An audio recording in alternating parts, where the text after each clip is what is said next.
જો મારી છોકરીનું ઝોન ચાલુ થાય ને પહેલા જ તમને સોખું કરી લઉં છું. મારી છોકરી છે ને બહુ જાજુ કામ નહીં કરી શકે હો. 5 વીઘા જમીન તો હાવ ઓછી ન પડે. 20 વીઘા જમીન હોય ને તો કાક વિચારી. અમારી છોકરી કોઈ દી ગામડે નહીં રે, પણ ગામડે મકાન જો હે હો.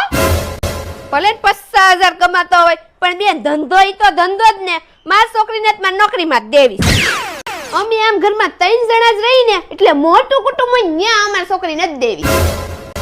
અમારી છોકરીને અમારાની આ સિટીમાં દેવી છો. સુરતમાં મારી છોકરીને ન ફાવે. ભલે ને છોકરામાં કઈ લેવાનું ન હોય, પણ વિદેશમાં હોય ને તો અમારી છોકરીને દેવી. મારા વિડીયો સારા લાગે તો પ્લીઝ લાઈક, શેર અને કોમેન્ટ જરૂર કરજો. યુટ્યુબમાં મારી ક્રીના પ્રિન્સેસ નામની ચેનલ છે, તો પ્લીઝ મારી ચેનલને સબસ્ક્રાઈબ જરૂર કરજો. અને ફેસબુકમાં ગૌરી પરમાર નામનું મારું પ્રોફાઇલ છે, તો પ્લીઝ ત્યાં જઈને મને ફોલો કરજો.